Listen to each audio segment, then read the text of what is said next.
ದೇವರ ಮಾತುಗಳನ್ನು ನಾವು ಧ್ಯಾನಿಸುತ್ತಿರುವವರಾಗಿರೋಣ. ಬೇರೆ ಮನುಷ್ಯನ ಜೀವನವನ್ನು ಕುರಿತು ಕೇಳಿಸಿದಿರ ನನಗೆ. ಮನುಷ್ಯನ ಜೀವನವನ್ನು ಕುರಿತು ದೇವರು ಸತ್ಯವೇದದಲ್ಲಿ ಸತ್ಯಗ್ರಂಥದಲ್ಲಿ ಬರೆಸುತ್ತಾ ವಿಧ ವಿಧವಾಗಿ ಮನುಷ್ಯನ ಬದುಕನ್ನು ದೇವರು ಹೋಲಿಸುತ್ತಾ ಇರ್ತಾರೆ. ಮನುಷ್ಯನ ಜೀವನ ಎಂಥದ್ದು ಅಂತ ನೀರಿನ ಮೇಲೆ ಗುಳ್ಳೆ ಇದ್ದ ಹಾಗೆ ಎಂಬುದಾಗಿ ಒಂದು ಕಡೆ, ಮತ್ತೊಂದು ಕಡೆ ಮನುಷ್ಯನ ಜೀವನ ಹವೆಯಂತಿದೆ ಎಂಬುದಾಗಿ ಒಂದು ಕಡೆ. ಈ ರೀತಿ ಸತ್ಯವೇದದಲ್ಲಿ ದೇವರು ಮನುಷ್ಯನ ಬದುಕನ್ನ, ಮನುಷ್ಯನ ಆಯುಷ್ಕಾಲವನ್ನ, ತನ್ನ ಜೀವನವನ್ನ ಒಂದು ಉದಾಹರಣೆಯೊಂದಿಗೆ, ಇಲ್ಲಂತಂದ್ರೆ ಒಂದು ವಿಷಯದೊಂದಿಗೆ ಹೋಲಿಸಿ ಹೇಳುವಂಥದ್ದನ್ನು ನಾವು ಸತ್ಯವೇದದಲ್ಲಿ ಕಾಣಬಹುದು. ಈಗ ನಾವು ಯಾಕೆ ಅದನ್ನು ಕುರಿತು ಮಾತನಾಡಿಕೊಳ್ತೇವೆ ಅಂತಂದ್ರೆ, ಮನುಷ್ಯನ ಜೀವನವನ್ನು ಕುರಿತು ದೇವರು ಮಾತನಾಡಿದಂತ ದೇವರು ಕೇವಲ ಮನುಷ್ಯನ ಜೀವನವನ್ನು ಕುರಿತು ಮಾತನಾಡದೆ ಮನುಷ್ಯನ ಭಕ್ತಿಯ ಜೀವನವನ್ನು ಕುರಿತು ಕೆಲವೊಂದು ವಿಷಯಗಳೊಂದಿಗೆ ದೇವರು ಹೋಲಿಸಿದ್ದಾರೆ. ಮನುಷ್ಯನ ಜೀವನ ಬೇರೆ, ಮನುಷ್ಯನ ಭಕ್ತಿಯ ಜೀವನ ಬೇರೆ. ಮನುಷ್ಯನ ಜೀವನ ಎಲ್ಲಿಂದ ಪ್ರಾರಂಭವಾಗುತ್ತೆ ಅಂತಂದ್ರೆ, ಜನನದೊಂದಿಗೆ ಪ್ರಾರಂಭವಾಗಿ ಮರಣದೊಂದಿಗೆ ಅಂತ್ಯ ಆಗುವಂಥದ್ದು ಮನುಷ್ಯನ ಜೀವನ. ಅದು ಎಲ್ಲರಿಗೂ ಸಹಜ, ಎಲ್ಲರಿಗೂ ಸಹಜ. ಅದು ಯಾವಾಗ ಅಂತ್ಯ ಆಗುತ್ತೆ, ಯಾವಾಗ ಪ್ರಾರಂಭವಾಗುತ್ತೆ ಯಾರಿಗೂ ಗೊತ್ತಿಲ್ಲ, ಅದು ಎಲ್ಲರಿಗೂ ಸಹಜ. ಅದೇ ಭಕ್ತಿಯ ಜೀವನ ಎನ್ನುವಂಥದ್ದು ಜನನದೊಂದಿಗೆ ಪ್ರಾರಂಭ ಆಗುವಂಥದ್ದನ್ನ ಪ್ರಿಯರೇ, ಕ್ರಿಸ್ತನನ್ನು ಅಂಗೀಕರಿಸಿ ಕ್ರಿಸ್ತನನ್ನು ದೇವರೆಂದು ನಂಬಿ ಭಕ್ತಿಯನ್ನು ಪ್ರಾರಂಭಿಸಿದಂತ ದಿನದಿಂದ ಮರಣವಾಗುವ ದಿನದವರೆಗೂ ಇರುವಂತಹ ಕಾಲವೇ ಭಕ್ತಿಯ ಜೀವನ. ಅರ್ಥ ಆಯ್ತು? ಮನುಷ್ಯನ ಜೀವನ ಜನನದೊಂದಿಗೆ ಪ್ರಾರಂಭವಾದ್ರೆ ಭಕ್ತಿಯ ಜೀವನ ದೀಕ್ಷಾ ಸ್ನಾನ ಎಂಬಂತ ಪುನರ್ಜನ್ಮದೊಂದಿಗೆ ಪ್ರಾರಂಭವಾಗುತ್ತೆ. ಮತ್ತೆ ಜನನದೊಂದಿಗೆ ಜೀವನ ಪ್ರಾರಂಭವಾದರೆ ಭಕ್ತಿಯ ಜೀವನ ದೀಕ್ಷಾ ಸ್ನಾನ ಎಂಬಂತ ಪುನರ್ಜನ್ಮದಿಂದ ಪ್ರಾರಂಭವಾಗುತ್ತೆ. ಇದು ಭಕ್ತಿಯ ಜೀವನ. ಈ ಭಕ್ತಿಯ ಜೀವನವನ್ನು ಕುರಿತು ದೇವರು, ಇಲ್ಲಂತಂದ್ರೆ ಭಕ್ತರು ಒಂದಕ್ಕೆ ಹೋಲಿಸಿ ಮಾತನಾಡಿದ್ದಾರೆ. ಯಾವುದಂತಂದ್ರೆ ತಿಮೋತಿಯನಿಗೆ ಬರೆದಂತಹ ಎರಡನೆಯ ಪತ್ರಿಕೆ 4ನೇ ಅಧ್ಯಾಯ. ತಿಮೋತಿಯನಿಗೆ ಬರೆದಂತಹ 2ನೇ ಪತ್ರಿಕೆ ನಾವೆಲ್ಲರೂ ತೆಗೆಯೋಣ. 2ನೇ ಪತ್ರಿಕೆ 4ನೇ ಅಧ್ಯಾಯದಲ್ಲಿ 7ನೇ ವಚನವನ್ನು ನಾವು ಓದಿಕೊಳ್ಳೋಣ. 7ನೇ ವಚನ, 4ನೇ ಅಧ್ಯಾಯ 7ನೇ ವಚನ. ಶ್ರೇಷ್ಠ ಹೋರಾಟವನ್ನು ಮಾಡಿದ್ದೇನೆ, ನನ್ನ ಓಟವನ್ನು ಕಡೆಗಾಣಿಸಿದ್ದೇನೆ, ಕ್ರಿಸ್ತ ನಂಬಿಕೆಯನ್ನು ಕಾಪಾಡಿಕೊಂಡಿದ್ದೇನೆ. ನೀತಿವಂತರಿಗೆ ದೊರಕುವ ಜಯಮಾಲೆಯು ಮುಂದೆ ನನಗೆ ಸಿದ್ಧವಾಗಿದೆ. ಪೌಲರವರು ಹೇಳುತ್ತಿರುವಂತಹ ಮಾತು ಏನಂತಂದ್ರೆ ಪ್ರಿಯರೇ, ಶ್ರೇಷ್ಠ ಹೋರಾಟವನ್ನು ಮಾಡಿದ್ದೇನೆ, ನನ್ನ ಓಟವನ್ನು ಕಡೆಗಾಣಿಸಿದ್ದೇನೆ. ಪೌಲರವರು ಮುದುಕರಾಗ್ಬಿಟ್ಟಿದ್ದಾರೆ, ವಯಸ್ಸಾಗ್ಬಿಟ್ಟಿದೆ, ಪ್ರಯಾಣ ಮಾಡ್ಲಿಕ್ಕೆ ಆಗ್ತಿಲ್ಲ, ತನ್ನ ಕೆಲಸಗಳು ತಾನು ಮಾಡಿಕೊಳ್ಳೋದಕ್ಕೆ ಆಗದೇ ಇರುವಂತ ಸಂದರ್ಭಗಳಲ್ಲಿ ಪೌಲರವರು ತಿಮೋತಿಯನಿಗೆ ಪತ್ರಿಕೆಯನ್ನು ಬರೆಯುತ್ತಾ ಹೇಳ್ತಿದ್ದಾನೆ, ನನ್ನ ಶ್ರೇಷ್ಠವಾದಂತಹ ಹೋರಾಟವನ್ನು ಮಾಡಿದ್ದೇನೆ, ನನ್ನ ಓಟವನ್ನು ನಾನು ಕಡೆಗಾಣಿಸಿದ್ದೇನೆ. ಪೌಲರವರು ಓಟ ಅಂತಂದ್ರೆ ಓಟ ಅಂದ್ರೆ ಓಡೋದು.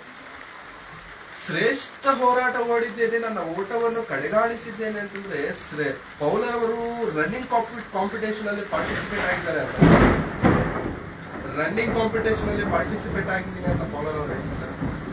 ಯಾವ ಓಟ ಇದು? ಯಾವ ಹೋರಾಟ ಇದು? ಯಾವುದಂತಂದ್ರೆ ಯೇಸು ಸ್ವಾಮಿಯನ್ನು ರಕ್ಷಕರನ್ನಾಗಿ ಅಂಗೀಕರಿಸಿದ ಮೇಲೆ ಬಂದಂತ ಹೋರಾಟ. ಯೇಸು ಸ್ವಾಮಿಯನ್ನು ನಂಬಿದ ನಂತರ ಪ್ರಾರಂಭವಾದಂತ ಓಟ ಇದು. ಆ ಓಟವನ್ನು ನಾನು ಏನ್ ಮಾಡಿದ್ದೇನೆ ಅಂತಂದ್ರೆ ಶ್ರೇಷ್ಠವಾಗಿ ಹೋರಾಡಿದ್ದೇನೆ, ನನ್ನ ಓಟವನ್ನು ಕಡೆಗಾಣಿಸಿದ್ದೇನೆ. ನಾವು ನೋಡೋದಾದ್ರೆ ಪ್ರಿಯರೇ, ರನ್ನಿಂಗ್ ರೇಸ್ ಇರುತ್ತೆ. ಆ ರನ್ನಿಂಗ್ ರೇಸ್ ಅಲ್ಲಿ ಒಂದು ಕಡೆಯಿಂದ ಪ್ರಾರಂಭವಾಗಿ ಮತ್ತೊಂದು ಕಡೆಗೆ ಅದು ಅಂತ್ಯ ಆಗುತ್ತೆ. ಹೌದಾ? ಒಂದರಿಂದ ಪ್ರಾರಂಭವಾಗಿ ಪೊಸಿಷನ್ ಎ ಇಂದ ಪ್ರಾರಂಭವಾಗಿ ಪೊಸಿಷನ್ ಬಿ ಗೆ ಅದು ಎಂಡ್ ಆಗುತ್ತೆ. ಹೌದಾ? ಅಲ್ಲಿಗೆ ಹೋಗುವವರೆಗೂ ಕೂಡ ಅನೇಕ ಕಷ್ಟಗಳು ಬರ್ತವೆ, ಕಾಲ್ ನೋವು ಬರುತ್ತೆ, ಆಯಾಸ ಆಗುತ್ತೆ, ನೀರಡಿಕೆ ಆಗುತ್ತೆ, ಸುಸ್ತಾಗುತ್ತೆ, ಎಲ್ಲ ಬರ್ತಿರುತ್ತೆ. ಆದರೆ ಈ ಎಲ್ಲವನ್ನ ತಾಳಿಕೊಂಡು, ಎಲ್ಲವನ್ನ ಸಹಿಸಿಕೊಂಡು ಆ ಮುಂದಿದ್ದಂತಹ ಒಂದು ಹೋರಾಟವನ್ನ ಕಡೆಗಾಣಿಸುವುದಕ್ಕೆ ಹೋದವನೇ ಗೆಲ್ಲುವಂತವನಾಗಿ. ಇದು ನಮಗೆ ಅರ್ಥ ಆಗಬೇಕು. ಪೌಲರು ಹೇಳ್ತಿದ್ದಾರೆ, ನನ್ನ ಓಟವನ್ನು ನಾನು ಕಡೆಗಾಣಿಸುತ್ತೇನೆ. ನನಗೆ ದೇವರು ಯಾವ ಸ್ಥಿತಿಯಲ್ಲಾದ್ರೆ ಇಡಬೇಕು, ಯಾವ ಸ್ಥಿತಿಯವರೆಗೂ ಬರಬೇಕೆಂಬುದಾಗಿ ದೇವರು ನನಗೆ ಇಟ್ಟಿದ್ದಾರೋ ಅಲ್ಲಿಯವರೆಗೂ ನಾನು ಬಂದಿದ್ದೇನೆ. ಪೌಲರವರು ಭಕ್ತಿಯ ಜೀವನವನ್ನು ಯಾವುದರೊಂದಿಗೊಳಿಸ್ತಿದ್ದಾರೆ ಪ್ರಿಯರೇ? ಯಾವುದರೊಂದಿಗೊಳಿಸ್ತಿದ್ದಾರೆ? ಓಟ. It's a kind of running race. ಇದು ರನ್ನಿಂಗ್ ರೇಸ್ ಇದ್ದಂಗೆ. ಭಕ್ತಿಯಲ್ಲಿ ಬಂದೇವಾ, ಕ್ರಿಸ್ತನನ್ನ ಅಂಗೀಕರಿಸಿದೇವಾ, ದೇವರೆಂಬುದಾಗಿ ನಂಬಿದ್ದೇವಾ, ಆದರೆ ಆ ದಿನದಿಂದ ರೇಸ್ ಪ್ರಾರಂಭವಾಗಿದೆ. ಎಲ್ಲಿಗೆ ರೇಸ್? ಎಲ್ಲಿಯವರೆಗೆ ರೇಸ್ ಅಂತಂದ್ರೆ, ನಿನ್ನ ಮರಣವಾಗುವವರೆಗೂ, ನಿನ್ನ ಶಕ್ತಿ ಬಿದ್ದೋಗುವವರೆಗೂ, ನಿನ್ನ ಶಕ್ತಿ ನಿನ್ನ ದೇಹದಲ್ಲಿ ಇಲ್ಲದೆ ಇರುವವರೆಗೂ ಕೂಡ ನಿನ್ನ ಓಟ ನಿಲ್ಲುವುದಿಲ್ಲ. ಎಷ್ಟು ದಿನ? 1, 2, 3 ಇಲ್ಲ, ನಿನ್ನ ಪ್ರಾಣ ಬಿಡುವವರೆಗೂ ಆ ಓಟ ಕಡೆಗಾಣುವುದಿಲ್ಲ. ಆ ಓಟದಲ್ಲಿ ಏನ್ ಬರುತ್ತೆ ಅಂತಂದ್ರೆ ಹೋರಾಟ ಬರುತ್ತೆ. ಹೋರಾಟ ಬೇರೆ, ಓಟ ಬೇರೆ. ಓಟ ಅಂತಂದ್ರೆ ಓಡುವಂಥದ್ದು, ಹೋರಾಟ ಅಂತಂದ್ರೆ ಆ ಓಟದಲ್ಲಿ ಬರುವಂತ ಕಷ್ಟಗಳು, ಹೋರಾಟ, ಶ್ರಮೆಗಳು, ಹಿಂಸೆಗಳು. ಓಟ ಒಂದೇ ಅಲ್ಲ, ಆ ಓಟದೊಂದಿಗೆ ಏನ್ ಬರುತ್ತಂತೆ? ಹೋರಾಟಗಳು ಕೂಡ ಬರುವಂತ. ಅಂದ್ರೆ ರನ್ನಿಂಗ್ ರೇಸ್ ಅನ್ನು ಕುರಿತು ನಾವು ಮಾತನಾಡಿಕೊಳ್ಳುವುದಾದ್ರೆ, ಆ ಟ್ರ್ಯಾಕ್ ಇರುತ್ತೆ ನೋಡಿ, ರನ್ನಿಂಗ್ ಟ್ರ್ಯಾಕ್ ಇರುತ್ತೆ ನೋಡಿ, ಅದು ಕ್ಲಿಯರ್ ಆಗಿರುತ್ತೆ. ಏನು ಅದರಲ್ಲಿ ಅಬ್ಸ್ಟಿಕಲ್ಸ್ ಇರಲ್ಲ, ಅಂತಂದ್ರೆ ತೊಂದರೆಗಳಿರಲ್ಲ, ಓಡೋದಕ್ಕೆ ತೊಂದರೆ ಆಗುವಂತದ್ದು ಯಾವ್ದು ಇರಲ್ಲ. ಆದ್ರೆ ಈ ಭಕ್ತಿಯ ಜೀವನವನ್ನ ನಾವು ನೋಡೋದಾಗದಕ್ಕೆ ಬೇರೆ, ಈ ಟ್ರ್ಯಾಕ್ ಅನ್ನುವಂಥದ್ದು ಸುಲಭವಾದಂತದ್ದಲ್ಲ. ಕಷ್ಟಗಳು, ಹಿಂಸೆಗಳು, ಮುಳ್ಳು, ಕಣ್ಣೀರು, ರೋದನೆ, ಅವಮಾನಗಳು. ಯಾರಿಂದ ಅವಮಾನಗಳು ಅಂತಂದ್ರೆ, ಸ್ವಂತ ಜನರಿಂದ ಅವಮಾನಗಳು, ಹೊರಗಿನವರಿಂದ ಅವಮಾನಗಳು, ನಮ್ಮ ಕುಟುಂಬದಲ್ಲೇ ಹಿಂಸೆಗಳು, ಈ ರೀತಿಯಾದಂತ ಅನೇಕ ಹೋರಾಟಗಳು ಈ ಓಟದಲ್ಲಿ ಬರುತ್ತೆ. ಆದ್ರೆ ಈ ಓಟವನ್ನು ಕಡೆಗಾಣಿಸಬೇಕಂತೆ ಪ್ರಿಯರೇ, ನಿಲ್ಲಿಸಬಾರದು. ಈ ಓಟವನ್ನು ಏನ್ ಮಾಡಬೇಕು? ಕಡೆಗಾಣಿಸಬೇಕು. ಅದಕ್ಕೆ ದೇವರು ಕೊಡುವಂತ ಪ್ರತಿಫಲವೇನೋ ಗೊತ್ತಾ? ಜೀವವೆಂಬ ಜಯಮಾಲ. ಯಾರಿಗೆ ಸಿಗುತ್ತೆ ಅಂತ ಕೆಳಗಡೆ ಪೌಲರು ಹೇಳ್ತಾರೆ ಅಂತಂದ್ರೆ, ನೀತಿವಂತರಿಗೆ ಸಿಗುತ್ತೆ. ಕೆಳಗಡೆ ಹೇಳ್ತಾರೆ ನೋಡಿ, 28ನೇ ವಚನ ನಾವು ಓದಿಕೊಳ್ಳೋಣ. ನೀತಿವಂತರಿಗೆ ದೊರಕುವ ಜಯಮಾಲೆಯು ಮುಂದೆ ನನಗೆ ಸಿದ್ಧವಾಗಿದೆ. ನನಗೆ ಸಿದ್ಧ ಆಗಿರುವಂತ ಮಾಲೆ ಎಂತದ್ದು ಗೊತ್ತಾ? ಅಬ್ರಹಾಮನಿಗೆ ಸಿಗುವಂತ ಮಾಲೆ, ಇಸ್ಸಾಕನಿಗೆ ಸಿಗುವಂತಹ ಒಂದು ಮಾಳೆ, ಮೋಶೆಗೆ ಸಿಗುವಂತ ಮಾಳೆ, ದಾವೀದನಿಗೆ ಸಿಕ್ಕಿದಂತ ಮಾಳೆ ದೇವರು ನನಗೆ ಕೊಡ್ತಿದ್ದಾನೆ. ಯಾಕೆಂತಂದ್ರೆ ಈ ಓಟದಲ್ಲಿ ಹೋರಾಟಗಳನ್ನ ಸಹಿಸಿಕೊಂಡಿದ್ದೇನೆ. ನನ್ನ ಓಟ ನಿಲ್ಸಲಿಲ್ಲ. ನಾನು ಅವಮಾನ ಬಂದಿದೆ ಅಂತ ಓಟ ನಿಲ್ಸಲಿಲ್ಲ, ಕಷ್ಟ ಬಂದಿದೆ ಅಂತ ಓಟ ನಿಲ್ಸಲಿಲ್ಲ, ಹಿಂಸೆಗಳು ಬರ್ತಿದೆ, ಕಣ್ಣೀರು ಬರ್ತಿದೆ, ದುಃಖ ಬರ್ತಿದೆ, ಊಟ ಮಾಡೋದಕ್ಕೆ ಸರಿಯಾದಂತ ಆಹಾರ ಇಲ್ಲ ಅಂತೇಳಿ ನನ್ನ ಓಟವನ್ನು ನಾನು ನಿಲ್ಸಿಲ್ಲ. ಅದನ್ನ ಏನ್ ಮಾಡಿದ್ದೇನೆ ಗೊತ್ತಾ? ಕಡೆಗಾಣಿಸಿದ್ದೇನೆ, ಕೊನೆ ಮಾಡಿದ್ದೇನೆ, ಎಂಡ್ ಮಾಡಿದ್ದೇನೆ. ಎಲ್ಲಾ ಮೂವಿ ಎಂಡ್ ಟೈಟಲ್ ಲಾಸ್ಟ್ ಅಲ್ಲಿ ಏನ್ ಬರುತ್ತೆ ಅಂತಂದ್ರೆ ದಿ ಎಂಡ್ ಅಂತ ಬರುತ್ತೆ. ಹೌದಾ? ದಿ ಎಂಡ್ ಅಂತಂದ್ರೆ ಇಲ್ಲಿಗೆ ಮೂವಿ ಮುಗಿದೋಯ್ತು, ಇನ್ನು ಮುಂದಕ್ಕೆ ಏನು ಇಲ್ಲ ಅಂತ. ಪೌಲರವರು ಹೇಳ್ತಿರುವಂತದ್ದಷ್ಟೇ, ನನಗೆ ದೇವರು ಕೊಟ್ಟಿರುವಂತ ಈ ಓಟವನ್ನು ಏನ್ ಮಾಡಿದ್ದೇನೆ? ದಿ ಎಂಡ್ ಮಾಡಿದ್ದೇನೆ. ಎಂಡ್ ಕಾರ್ಡ್ ಹಾಕಿದ್ದೇನೆ ಇದಕ್ಕೆ. ಅದ್ರಲ್ಲಿ ಅನೇಕ ಕಷ್ಟ, ಅವಮಾನಗಳು ಬರ್ತವೆ. ಅವುಗಳನ್ನು ಸಹಿಸಿಕೊಳ್ಳುವವನೇ ಧನ್ಯ. ಅಪೊಸ್ತಲರ ಕೃತ್ಯಗಳು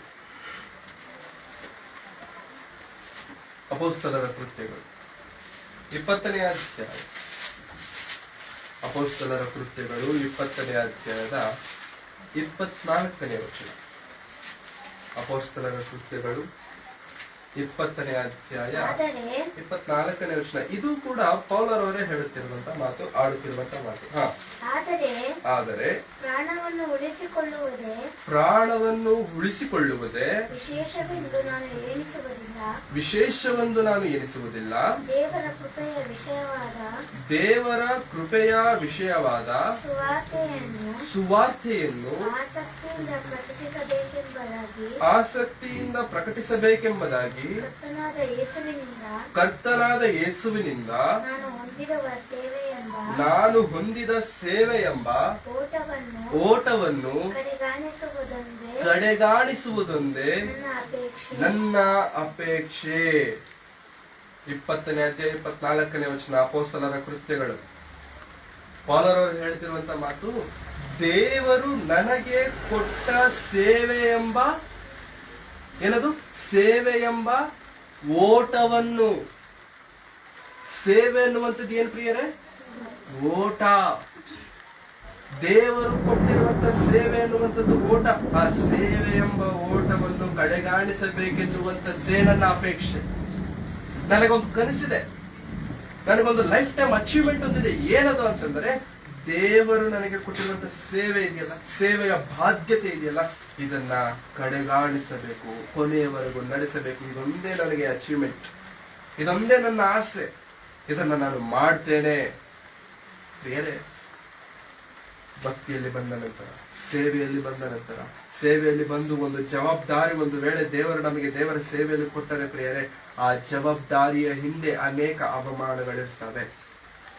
ಯಾವತ್ತಿದ್ರೂ ನೆನಪಿಟ್ಕೊಳ್ಳಿ ಪ್ರಿಯರೇ, ದೇವರ ಸೇವೆಯಲ್ಲಿ ನಾವು ಕೈ ಹಾಕಿದ್ದೇವೆ ಅಂತಂದ್ರೆ ಅದರಲ್ಲಿ ಕಷ್ಟಗಳು ಖಂಡಿತವಾಗಿರುತ್ತೆ, ಹಿಂಸೆಗಳು, ರೋದನೆಗಳು ಎಲ್ಲಿಂದ ಬರ್ತವಪ್ಪ ಅಂತಂದ್ರೆ, ಕುಟುಂಬದಲ್ಲಿ ಹೆಂಡತಿ ನಮ್ಮನ್ನ ಇಷ್ಟಪಡಲ್ಲ, ಕುಟುಂಬದಲ್ಲಿ ಮಕ್ಕಳು ನಮ್ಮನ್ನ ಬೈತಿರ್ತಾರೆ. ಯಾಕೆಂತಂದ್ರೆ ನಾವು ಮಾಡ್ತಿರುವಂತದ್ದು ಯಾರ ಸೇವೆ? ದೇವರ ಸೇವೆ. ಕುಟುಂಬದಲ್ಲಿ ಮಕ್ಕಳೇ ನಮಗೆ ವ್ಯತಿರೇಕಿಗಳಾಗ್ತಾರೆ, ಜೊತೆಯಲ್ಲಿರುವವರು ವ್ಯತಿರೇಕಿಗಳಾಗ್ತಾರೆ. ಆದ್ರೆ ಒಂದು ನಾವು ನೆನಪಿಟ್ಕೊಳ್ಬೇಕು, ಪೌಲರವರಿಗಿರಬೇ ಇದ್ದಂತ ಒಂದೇ ಒಂದು ಆಸೆ ಎನ್ನುವಂತ ಪ್ರಿಯರೇ, ನನ್ನ ಆಸೆ ಒಂದೇ ಒಂದು, ದೇವರು ಕೊಟ್ಟ ಈ ಸೇವೆ ಎಂಬ ಓಟವನ್ನು ಕಡೆಗಾಣಿಸಬೇಕೆನ್ನುವಂಥದ್ದೇ ನನ್ನ ಅಪೇಕ್ಷೆ. ಪೌಲರವರು ಮದುವೆ ಯಾಕೆ ಮಾಡ್ಕೊಂಡಿಲ್ಲ? ದೊಡ್ಡ ಪ್ರಶ್ನೆ. ಪೌಲರವರು ಮದುವೆ ಯಾಕೆ ಮಾಡ್ಕೊಂಡಿಲ್ಲ? ಯಾಕೆ ಮಾಡ್ಕೊಂಡಿದ್ದೀರ? ತಪ್ಪೇನು? ಬೇತ್ರನ ಮಾಡ್ಕೊಂಡಿಲ್ಲ, ಬೇತ್ರನ ಮಾಡ್ಕೊಂಡಿಲ್ಲ, ಬೇರೆ ಅಪೊಸ್ತಲರು ಮಾಡ್ಕೊಂಡಿಲ್ಲ. ಮತ್ತೆ ಪೌಲನು ಮದುವೆ ಯಾಕೆ ಮಾಡ್ಕೊಂಡಿಲ್ಲ? What's the reason? ಯಾಕೆ ಗೊತ್ತಾ ಪ್ರಿಯರೇ? ಓಟ ಪ್ರಾರಂಭವಾಗಿದೆ, ಆಲ್ರೆಡಿ ಅನೇಕ ಆಬ್ಸ್ಟಿಕಲ್ಸ್, ಅನೇಕ ಹೋರಾಟಗಳಿದಾವೆ ಇದರಲ್ಲಿ, ಹೌದಾ? ಆಲ್ರೆಡಿ ಅನೇಕ ಕಷ್ಟಗಳು, ಅವಮಾನಗಳು, ಕಣ್ಣೀರುಗಳು ಸೇವೆಯಲ್ಲೇ. ಇದು ಬರೀ ಸೇವೆಯಲ್ಲೇ. ಇವಾಗ ಮದುವೆ ಮಾಡ್ಕೊಂಡ್ರೆ ಜವಾಬ್ದಾರಿ ಏನಾಗುತ್ತೆ? ಜಾಸ್ತಿ ಆಗುತ್ತೆ. ಹೆಂಡತಿ, ಮಕ್ಕಳು, ಅವ್ರನ್ನ ನೋಡ್ಕೋಬೇಕು, ಪೋಷಿಸಬೇಕು. ಆದ್ರೆ ಒಬ್ಬನೇ ಆಗಿ ನಾನು ಒಬ್ಬನೇ ಇದ್ರೆ ಕೇಳೋರಿಲ್ಲ. ಊರ್ ಬಿಟ್ಟು ಊರ್ ಹೋಗ್ತೀನಿ, ಎಲ್ಲಂದ್ರಲ್ಲಿ ಟೆಂಟ್ ಹಾಕತ್ತೇನೆ, ಎಲ್ಲಂದ್ರಲ್ಲಿ ಸುವಾರ್ತೆ ಸಾರ್ತೇನೆ, ಯಾರಾದ್ರೂ ಒಡೆದು ನನ್ನ ಬಿಸಾಕಿದ್ರು ಚಿಂತೆ ಇಲ್ಲ. ಒಡೆದು ಬಿಸಾಕಿದ್ರೆ ನನ್ನ ಚಿಂತೆ ಇಲ್ಲ. ಯಾಕಂತಂದ್ರೆ ಪೌಲರನ್ನ ಒಡೆದು ಬಿಸಾಕಿದ್ದಾರೆ ಪ್ರಿಯರು, ಒಡೆದು ಬಿಸಾಕಿದ್ದಾರೆ. ಹೆಂಗ್ ಹೊಡೆದಿದ್ದಾರೆ ಅಂತಂದ್ರೆ, ಹೆಂಗೆ ಪೌಲರವ್ರನ್ನ ಹೊಡೆದಿದ್ದಾರೆ ಅಂತಂದ್ರೆ, ಕಲ್ಲೆಸೆದು ಹೊಡೆದಿದ್ದಾರೆ. ಒಂದು ಸಂದರ್ಭದಲ್ಲಿ ಕಲ್ಲೆಸೆದು ಹೊಡೆದಿದ್ದಾರೆ. ಆ ಕಲ್ಲೆಸೆದು ಹೊಡೆದ ನಂತರ ಸತ್ತೋಗ್ಬಿಟ್ಟಿದ್ದಾನೇನೋ ಅಂದ್ಕೊಂಡು ಊರು ಹೊರಗಡೆ ಬಿಸಾಕ್ತಾರೆ. ಅಂದ್ರೆ ಅಷ್ಟರ ಮಟ್ಟಿಗೆ ಪೌಲರವರನ್ನ ಹೊಡೆದಿದ್ದಾರೆ ಅಂತಂದ್ರೆ ಪ್ರಿಯರೇ, ದೇವರ ಸೇವೆ ಎಂಬಂತ ಓಟದಲ್ಲಿ ಹೋರಾಟ ಇರಲ್ವಾ? ಅದಕ್ಕೆ ಪೌಲರವರು ತೆಗೆದುಕೊಂಡಂತ ಒಂದು ದೊಡ್ಡ ದೃಢ ನಿರ್ಣಯ ಏನು ಗೊತ್ತಾ? ದೇವ್ರ ಸೇವೆ ಮಾಡಬೇಕು ಅಂತ ಅಂದ್ಕೊಂಡ್ರೆ ಮದುವೆ ಮಾಡ್ಕೋಬಾರ್ದು. ಕೊರಿಂಥದವರಿಗೆ ಪತ್ರಿಕೆಯನ್ನು ಬರೆಯುತ್ತಾ ಮದುವೆಯನ್ನು ಕುರಿತಾದಂತ ವಿಷಯಗಳನ್ನ ಬೋಧಿಸುತ್ತಾ ಇರ್ತಾರೆ. ಒಂದು ವೇಳೆ ಯಾರಾದ್ರೂ ಮದುವೆ ಮಾಡ್ಬೇಕಂತ ಅಂದ್ಕೊಳ್ತೀವಿ, ವೆರಿ ಗುಡ್, ಒಳ್ಳೆ. ಒಬ್ರು ಬಂದು ನಾನು ಮದುವೆ ಮಾಡ್ಕೊಳಲ್ಲ ಅಂತ ಅಂದ್ಕೊಳ್ತಿದ್ದೀರಾ? ಸೂಪರ್. ಮದುವೆ ಮಾಡ್ಕೊಳಲ್ಲ ಅಂತ ಅಂದ್ಕೊಳ್ತಿದ್ದೀರಲ್ಲ, ಸೂಪರ್. ಯಾಕೆ ಗೊತ್ತಾ?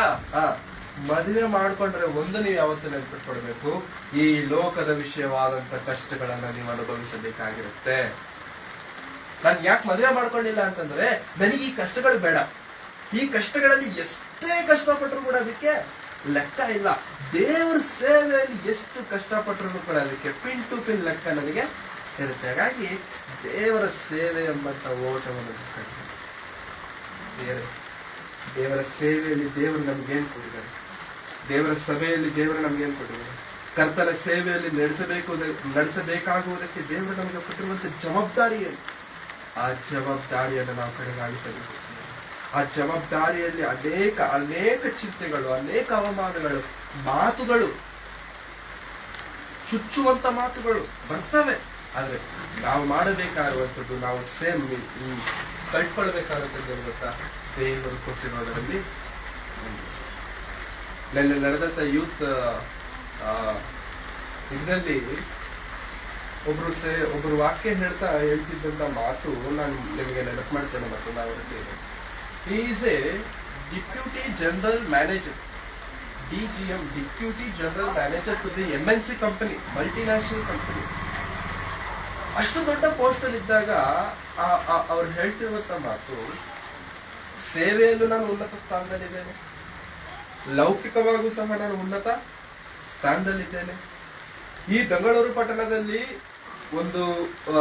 ಒಂದು ಸಭೆ ಪ್ರಾರಂಭ ಮಾಡಿ ಆ ಸಭೆಗೆ ಅನೇಕ ಜನರು ಬಂದು ಅಲ್ಲಿಗೊಂದು ಯವನ ಸೇವಕನನ್ನು ನಾನು ನಿಲ್ಲಿಸಿದ ನಂತರ ನಾನು ಏನ್ ಮಾಡಿದ್ದೇನೆ ಅಂತಂದ್ರೆ ಆ ಸೇವಕನ ಕೆಳಗೆ ನಾನು ಹೋಗಿದ್ದೇನೆ.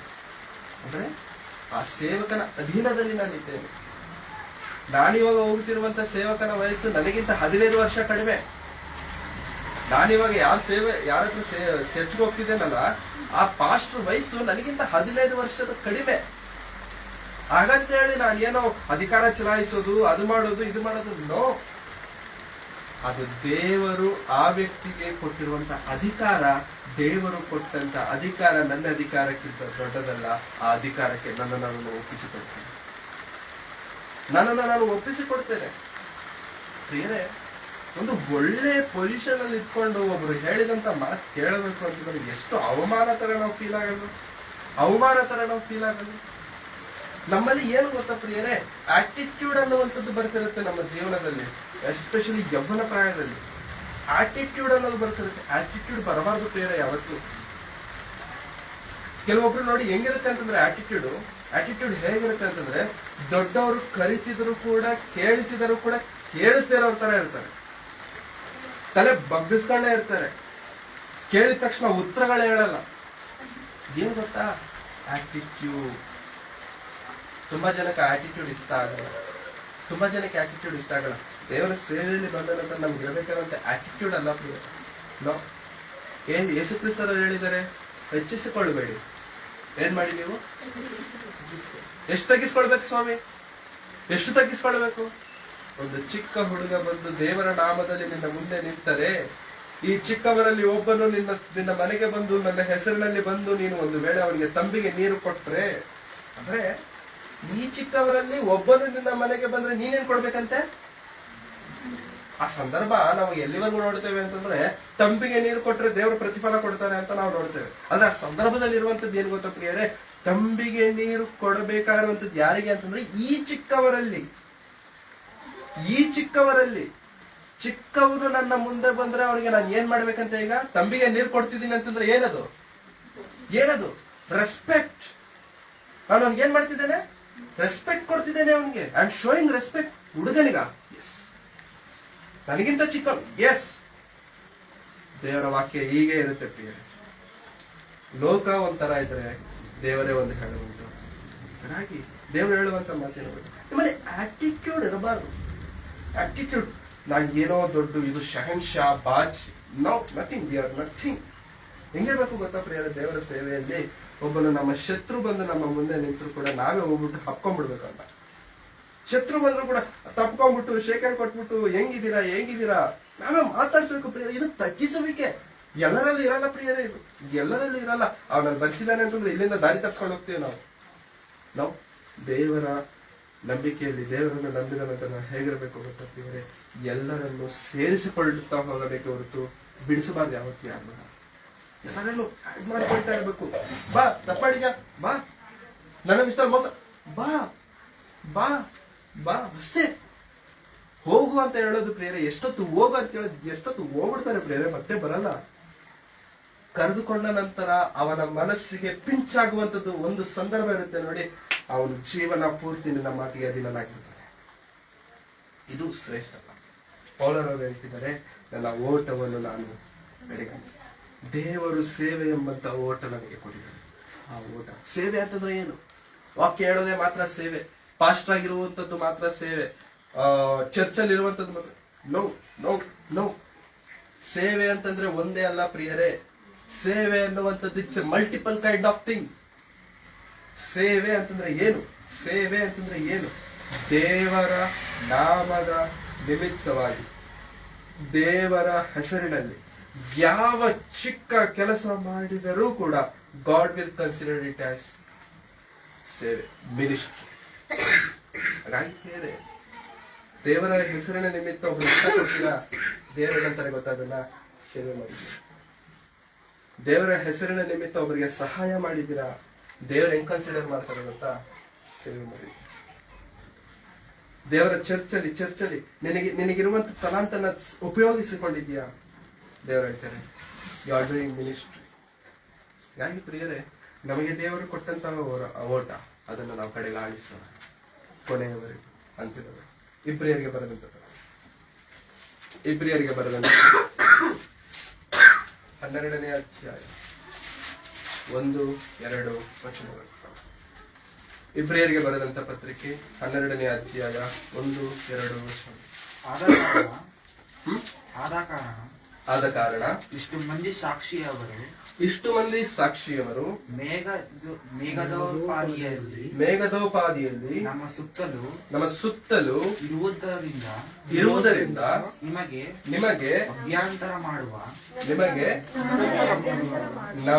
ಅಭ್ಯಂತರ ಮಾಡುವ ಎಲ್ಲ ಭಾರವನ್ನು ಹತ್ತಿಕೊಳ್ಳುವ ಪಾಪವನ್ನು ನಾವು ಸಹ ತೆಗೆದಿಟ್ಟು ನಂಬಿಕೆಯನ್ನು ಹುಟ್ಟಿಸುವವನು ಪೂರೈಸುವವನು ಆಗಿರುವ ಯೇಸುವಿನ ಮೇಲೆ ದೃಷ್ಟಿ ಇಟ್ಟು ನಮಗೆ ನೇಮಕವಾದ ಓಟವನ್ನು ಸ್ಥಿರಚಿತ್ತದಿಂದ ಓಡೋಣ. ನಮಗೆ ನೇಮಕವಾದ ಓಟ. ಪೌಲರವರಿಗೆ ಮಾತ್ರ ಓಟ ನೇಮಕವಾಗಿಲ್ಲ, ಅಪೊಸ್ತಲರಿಗೆ ಮಾತ್ರ ಓಟ ನೇಮಕವಾಗಿಲ್ಲ. ಪತ್ರಿಕೆಯನ್ನು ಓದುತ್ತಿರುವಂತ ಪ್ರತಿಯೊಬ್ಬರಿಗೂ ಸಹ ಓಟ ಏನಾಗಿದೆ? ಸೆಟ್ ಆಗಿದೆ. There is a destination. ಆ ಡೆಸ್ಟಿನೇಷನ್ ಸೇರೋವರೆಗೂ ಕೂಡ ಪ್ರಿಯರೇ ನಮ್ಮ ಓಟವನ್ನು ನಡೆಸಬೇಕು. ನಮಗೆ ಕೊಡಲ್ಪಟ್ಟಂತ ಓಟ, ನಮಗೆ ಕೊಟ್ಟಿರುವಂತ ಏನ್ ಕೊಟ್ಟಿದ್ದಾರೆ ದೇವರು ನಮ್ಗೆ ಓಟ. Just think. ಅರ್ಥ ಯಾವತ್ತಿಗೂ ಕೂಡ ಪ್ರಿಯರೇ, ನಮ್ಮನ್ನ ನಾವು ಒಂದು ಮೂಲೆಗೆ ಹೋಗ್ಬಿಟ್ಟು ಏಕಾಂತವಾಗಿ ಹೋಗ್ಬಿಟ್ಟು, ದೇವರೇ ನೀನು ನನಗೆ ಕೊಟ್ಟಿರುವಂತ ಕೆಲಸ ಏನು, ನೀನು ನನಗೆ ಕೊಟ್ಟಿರುವಂತ ಆ ಓಟ ಏನು? ದೇವ್ರನ್ನ ಕೇಳೋಣ ಪ್ರಿಯರೇ, ಕೇಳಬೇಕು ಪ್ರಿಯರೇ. ತುಂಬಾ ಜನ ಹೆಂಗ್ ಬದುಕ್ತಾರೆ ಚರ್ಚಲ್ಲಿ ದೇವ್ರ ಸೇವೆಯಲ್ಲಿ ಅಂತಂದ್ರೆ ಪ್ರಿಯರೇ, ಬರ್ತಾರೆ ಹೋಗ್ತಾರೆ ಇಷ್ಟೇ. ಬರ್ತೀವಿ ಹೋಗ್ತೀವಿ ಇಷ್ಟೇನಾ? ಇದಕ್ಕ ದೇವ್ರ ನಮ್ಮನ್ನ ಕರೆದಿದ್ದು? ಇದು ಮಾಡೋದಕ್ಕೆ ದೇವ್ರು ನಮ್ಮನ್ನ ಕರೆದಿದ್ದು? ದೇವರು ನನಗೆ ಕೊಟ್ಟಂತ ಕೆಲಸ ಏನು ಅಂತ ನಾವು ದೇವ್ರನ್ನ ಕೇಳಿ, ದೇವ್ರೆ ನನಗೆ ನೀನು ಕೊಟ್ಟ ಕೆಲಸ ಏನು? ನಿನ್ನ ವಾಕ್ಯ ನನಗೆ ಯಾಕೆ ಕೇಳಿಸ್ತಿದ್ಯಾ?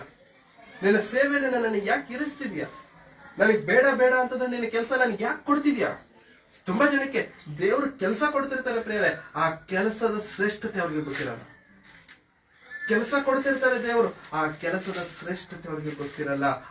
ಎಲ್ಲರಿಗೂ ಕೊಡ್ತಿದಾರಲ್ಲ, ನನಗೂ ನೋ. ದೇವರ ಕೆಲಸ ನಮಗೆ ಕೊಡ್ತಿದ್ದಾರೆ ಅಂತಂದ್ರೆ there is something.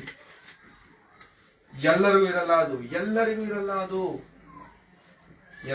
ಇರಲ್ಲ ಪ್ರಿಯರೇ. ಅದು ನಾನಿವಾಗ ಗಾಡಿ ಓಡ್ಸಕ್ಕೆ ಯಾರಿಗಾದ್ರೂ ಕೀ ಕೊಡ್ಬೇಕಂತಂದ್ರೆ ಯಾರಿಗೆ ಕೊಡ್ತೀನಿ ಹೇಳಿ? ಗಾಡಿ ಓಡ್ಸಕ್ಕೆ ನನ್ ಗಾಡಿ ಕೀ ಕೊಡ್ಬೇಕು ಅಂತಂದ್ರೆ ಯಾರಿಗೆ ಕೊಡ್ತೀನಿ ಹೇಳಿ? ಗಾಡಿ ಓಡ್ಸಕ್ ಬರೋರ್ಗೆ ಕೊಡ್ತೇನೆ. ಅದಕ್ಕೆ ಅರ್ಹರು, ಅದಕ್ಕೆ ಯೋಗ್ಯರು ಯಾರಾದ್ರೂ ಅವ್ರಿಗೆ ಕೊಡ್ತೇನೆ. ಯಾರಿಗಂದ್ರೆ ಅವ್ರಿಗೆ ಕೊಡ್ತೀನ? ಯಾಕೆಂತಂದ್ರೆ ಅವ್ರಿಗೇನಾಗಲ್ಲ, ಓಡ್ಸಕ್ಕೆ ಬರಲ್ಲ. ಗಾಡಿ ಓಡ್ಸೋದಕ್ಕೆ ಏನ್ ಬೇಕೀಗ? ಅರ್ಹತೆ ಬೇಕು. ಗಾಡಿ ಓಡ್ಸಕ್ಕೆ ಏನ್ ಬೇಕು? ಅರ್ಹತೆ ಬೇಕು.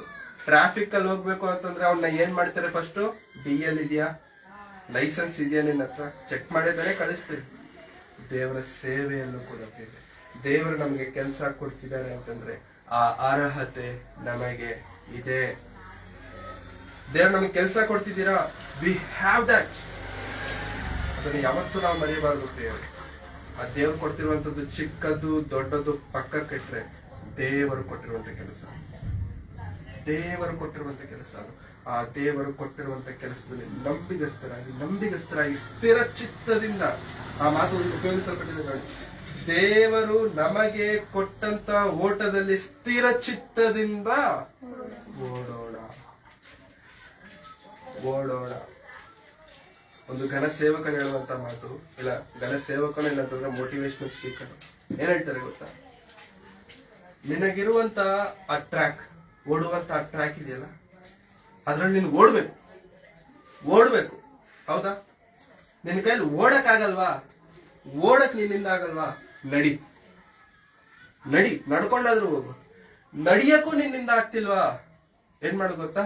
ನೆಲದ ಮೇಲಿಂದ ಹಿಂಗೆ ಹೋಗ್ತಾರಲ್ಲ, ಏನಂತಾರ ಅದನ್ನ? ಮೈಯೆಲ್ಲ ಎಳ್ಕೊಂಡು ಹೋಗ್ತಾರಲ್ಲ, ಹಾಗಾದ್ರೂ ನೀನು ಹೋಗು. ಯಾಕೆಂತಂದ್ರೆ ನೀನು ನಿಲ್ಲಬಾರ್ದಷ್ಟೇ. ನೀನ್ ಏನ್ ಮಾಡ್ಬಾರ್ದು? ನಿಲ್ಲಬಾರ್ದು. ನೀನು ಓಡ್ಬೇಕಿತ್ತು, ಓಡಕ್ ಆಗ್ತಿಲ್ಲ. ನೀನು ನಡಿಯಕ್ಕೂ ನಿನ್ನಿಂದ ಆಗ್ತಿಲ್ವಾ? ಜಸ್ಟ್ ಹೋಗಷ್ಟೇ. ನೀನು ರನ್ನಿಂಗ್ ಅಲ್ಲಿ ಇರ್ಬೇಕು, ನೀನು ರೇಸ್ ಅಲ್ಲಿ ಇರ್ಬೇಕಷ್ಟೇ. ಫಸ್ಟ್ ಬರ್ತೀಯ, ಸೆಕೆಂಡ್ ಬರ್ತೀಯ, ಸೆಕೆಂಡ್ರಿ. ರೇಸ್ ಅಲ್ಲಿರ್ಬೇಕು. ನಾವು ರೇಸ್ ಅಲ್ಲಿರಬೇಕು. ತುಂಬಾ ಜನ ಮಾಡುವಂತ ತಪ್ಪೇನು ಗೊತ್ತಾ? ದೇವರ ನಂಬಿದ ನಂತರ ಮಾಡುವಂತ ದೊಡ್ಡ ಅಪರಾಧ ಏನೋ ಗೊತ್ತಾ ಪ್ರಿಯರೇ? ರೇಸ್ ನಿಲ್ಲಿಸ್ಬಿಡ್ತಾರೆ. ಕಂಪ್ಲೀಟ್ ಆಗಿ ನಿಲ್ಲಿಸ್ಬಿಡ್ತಾರೆ. ಆ ತಪ್ಪು ಎಂದಿಗೂ ನಾವು ಮಾಡಬಾರ್ದು ಪ್ರಿಯರೇ, ನೆನಪಿಟ್ಕೊಳ್ಳಿ. ದೇವರ ಸೇವೆ ಯಾವತ್ತು ನಿಲ್ಲಿಸಲೇಬಾರದು. ಓಡಬೇಕು. ಜೀವವೆಂಬ ಜಯಮಾಲೆಯನ್ನು ಹೊಂದುವುದಕ್ಕೆ ಓಡಬೇಕು. ಅವಮಾನಗಳು ಬಂದರೂ ಓಡಬೇಕು, ಹಿಂಸೆಗಳು ಬಂದರೂ ಓಡಬೇಕು, ಕಣ್ಣೀರು ಬರ್ತಿದೆ ಓಡಬೇಕು. ಅವರೆಲ್ಲ ಆ ರೀತಿ ಮಾತನಾಡ್ತಿದ್ದಾರೆ, ಓಡಬೇಕು. ಯಾಕೆಂತಂದ್ರೆ ಪ್ರತಿಫಲ ಕೊಡುವಂತವನು ಮನುಷ್ಯನಲ್ಲ, ಪ್ರತಿಫಲ ಕೊಡುವಂತವರು ಇದು ದೇವರು ನೇಮಿಸಿದಂತಹ ಓಟ, ಇದು ದೇವರು ಕೊಟ್ಟಂತ ಕೆಲಸ, ಇದು ದೇವರ ಸೇವೆ. ಹಾಗಾಗಿ ಪ್ರಿಯರೇ, ಈ ಓಟದಲ್ಲಿ ನಾವಿದ್ದೇವಾ? ಆ ಓಟವನ್ನು ಯವ್ವನ ಪ್ರಾಯದಲ್ಲಿ ಪ್ರಾರಂಭ ಮಾಡ್ತೀರಾ? ನಿಮಗಿಂತ ಶ್ರೇಷ್ಠರು ಮತ್ತಿನ್ಯಾರು ಇರೋದಿಲ್ಲ. ತುಂಬಾ ಜನ ಏನ್ ಹೇಳ್ತಾರೆ ಗೊತ್ತಾ?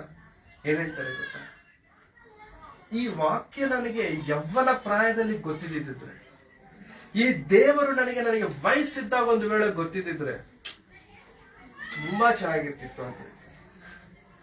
ಇನ್ನೂ ಹೆಚ್ಚಾಗಿ ದೇವರ ಸೇವೆ ಮಾಡ್ತಿದ್ದೆ ಅಂತ ಹೇಳ್ತಾರೆ. ಅವ್ರಿಗಿಲ್ಲದೆ ಇರುವಂತ ಅವಕಾಶ ದೇವರು ನಮಗೆ ಕೊಟ್ಟಿದ್ದಾರೆ. ಅವ್ರಿಗಿಲ್ಲದೆ ಇರುವಂತ ಭಾಗ್ಯ ದೇವರು ನಮಗೆ ಕೊಟ್ಟಿದ್ದಾರೆ.